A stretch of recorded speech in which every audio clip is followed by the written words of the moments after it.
ঈদের দিন কবর জিয়ারত না করলে একটি বিপদ আসবেই। প্রিয় দর্শক, প্রত্যেকটি মুসলমান ভাই এবং বোনকে বলবো ভিডিওটি শেষ পর্যন্ত দেখুন। আল্লাহর রাসূল সাল্লাল্লাহু আলাইহি ওয়াসাল্লাম বলেছেন, যখন দুনিয়ার বুকে ঈদের খবর ছড়িয়ে পড়ে তখন বারজাখ তথা কবরের জীবনের বাসিন্দারা দুনিয়াতে বেঁচে থাকা তাদের আত্মীয় স্বজন ও পরিবার পরিজনদের কথা স্মরণ করে এবং তাদের উদ্দেশ্যে কবর থেকে বলতে থাকে, আমরা দুনিয়ার জীবনে ঈদের দিন আমাদের আত্মীয় স্বজনদের জন্য কত কিছুই না করেছি।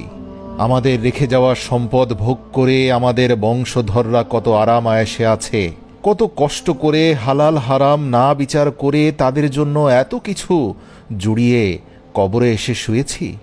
অথচ আজ আমাদের মৃত্যুর পর আমাদের বন্ধু বান্ধব ও আত্মীয় স্বজনেরা, আমাদের আপন জনেরা, আমাদের বংশ আওলাদেরা আমাদের কথা মনে পর্যন্ত করে না।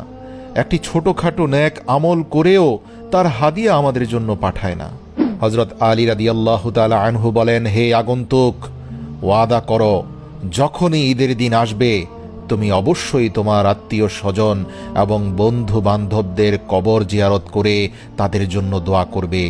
যদি তুমি না করো তাহলে তোমারও একটি বিপদ আছে।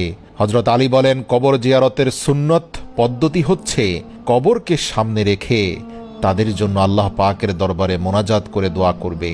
সেই ব্যক্তি পুনরায় জিজ্ঞাসা করল, হে আলী, যদি কেউ ঈদের প্রথম দিন কবরস্থানে যাওয়ার সুযোগ না পায় তখন কি করবে?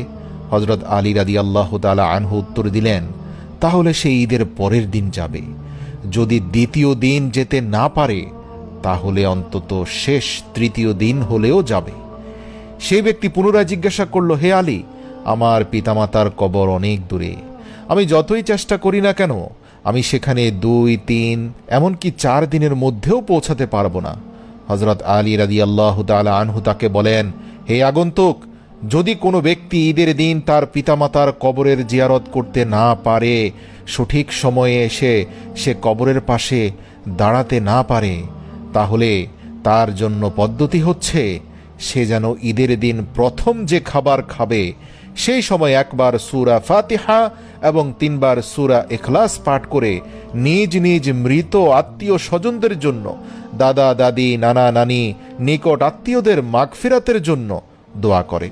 তারপর হযরত আলী বলেন, যদি তুমি তাদের জন্য দোয়া করার কথা ভুলে যাও, ঈদের নাজ নিয়ামত মাস্তিতে ভুলে যাও, তাহলে এর 2টি বিপদের একটি হচ্ছে, প্রথমত তুমি যখন কবরের বাসিন্দা হবে তখন তোমার আওলাদ পরজনও তোমাকে এভাবেই ভুলে যেতে পারে।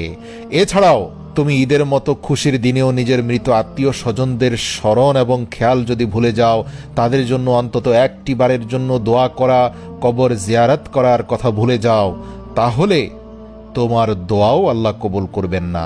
তাদের জন্য দোয়া করবে, এর বিনিময়ে তখন তারাও বারজাখের জীবন থেকে তোমার জন্য সুখ সমৃদ্ধি সফলতা এবং তোমার দোয়া কবুল হওয়ার জন্য আল্লাহর কাছে প্রার্থনা করবে। এছাড়াও আল্লাহর রাসূল সাল্লাল্লাহু আলাইহি ওয়াসাল্লাম বলেছেন, কবরবাসীদের জন্য যারা অন্তর থেকে দোয়া করে